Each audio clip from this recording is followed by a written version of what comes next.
Jason. Well, hey, how you doing? Hey, did you talk to GSC? Many people would have said that Jason Robeson was a person who had everything. A professional career that had made him wealthy, a loving wife, and a devoted daughter. He seemed the last person one might expect to ever need a miracle. What are you guys, my subconscious? Today, he was in a particularly good mood. His wife had called to tell him there was a letter from their daughter, who was away at school. Oh, and after you finish reading that, I think we should talk. What, bad news? I think our little girl's in love. Well, she sounds excited. And they want to get married. What?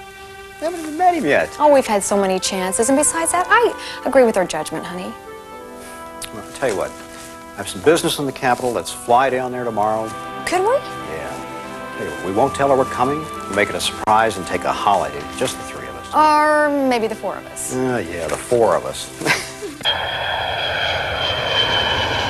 Jason and Alicia had flown up to visit several times, but usually stayed in one of the city's more expensive hotels. On such short notice, rooms at this older establishment were the only ones in town. Of course, there was no way for them to know that this hotel would become the location for a series of events that would change forever the lives of Jason and Alicia Robeson, and would have a profound effect on their daughter as well. May I take your luggage? Oh, please. Thank you very much.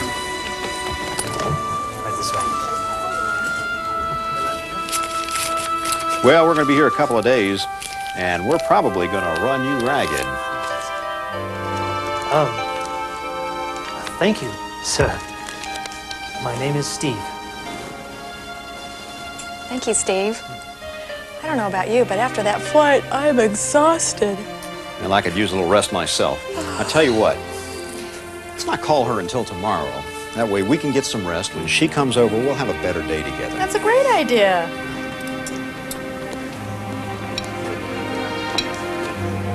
Order anything you like, my lady, because I am rich. A very nice couple just checked in and made my week. Wow, that's great. But I think I'll just have some coffee, thanks. Nothing, thanks. No coffee for me. I'm gonna try to get some sleep. I haven't been getting much lately. Unfortunately, that's not my fault. No, actually, it's the fault of a stupid dream I've been having. It's been waking me up every night for the past week and a half. Dream? It's no big deal. It's just that it seems so real, I wake up feeling like I'm still at work. By the time I get to sleep, it's time to get up. Well, I guess you better tell me about it. Well, each time it's the same thing. I'm pushing a room service cart like I always do. I go down the hall, I get to the room. I knock on the door and I go inside.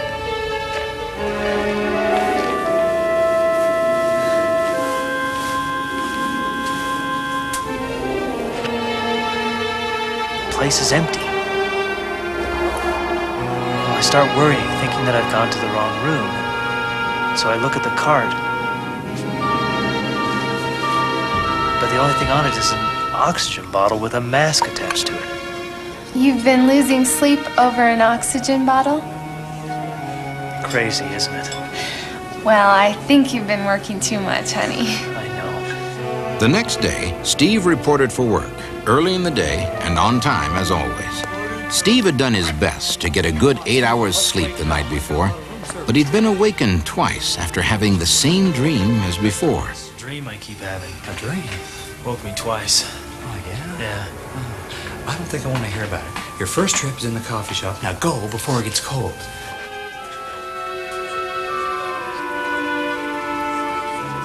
This routine task, which Steve had performed 1,000 times before, seemed to take on a special significance after he'd seen it in his mysterious dream.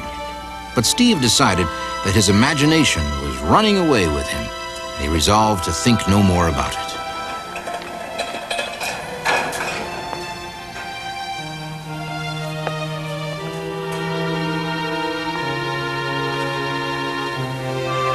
But as Steve waited for the elevator to come down for him, he glanced at a crew locker he'd seen in this service lobby as long as he'd worked at the hotel. But today, one particular locker seemed to be beckoning to him, calling out for him to open its door. The seconds ticked by, and the compulsion to open the locker grew stronger. After a moment, Steve felt he literally could not stop himself. There, exactly as in Steve's dream, was the bottle of medical oxygen. By now, Steve was conscious of acting out his dream. He placed the bottle on the bottom rack, just where he had seen the bottle to be when he'd dreamed of it so many times before. Now, the only question that remained was, where was he supposed to be taking it? Unable to know where the oxygen was supposed to end up, he followed the directions on his room service order. Come on, Jason. She'll be down the lobby by now. Jason!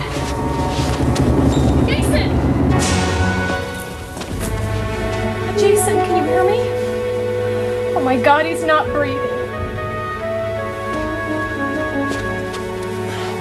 What happened? I don't know. My husband, he's just collapsed on the floor. He's not breathing. And then he was talking. We're getting ready to go. Where are you going? He needs a doctor. You've got to call a doctor.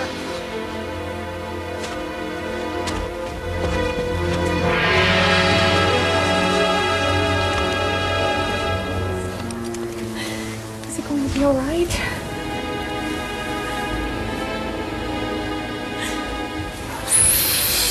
Oh, thank God. He'll be fine.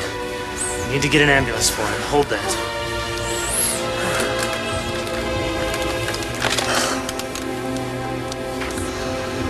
Yeah, this is Steve. Call an ambulance for the guest in room 1104. Tell them he stopped breathing for a few moments, but he's okay now. I have him on oxygen. It's a long story. Once the immediate danger was past, he began to realize that if he had not responded to the images he had seen in his dream, the man who had been so nice to him before would surely be dead.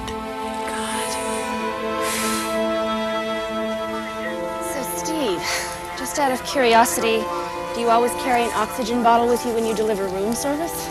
Not ordinarily, but... I take it you two know each other? Well, yes, ma'am. When he's not working here, Steve is my boss in the emergency room.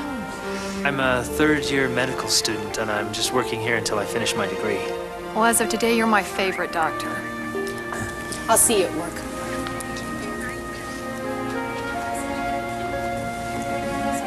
Excuse me. What are you doing here? I'm supposed to meet my parents here. They flew in yesterday to surprise me. What's with the ambulance? Oh. Melanie? Mom? Dad?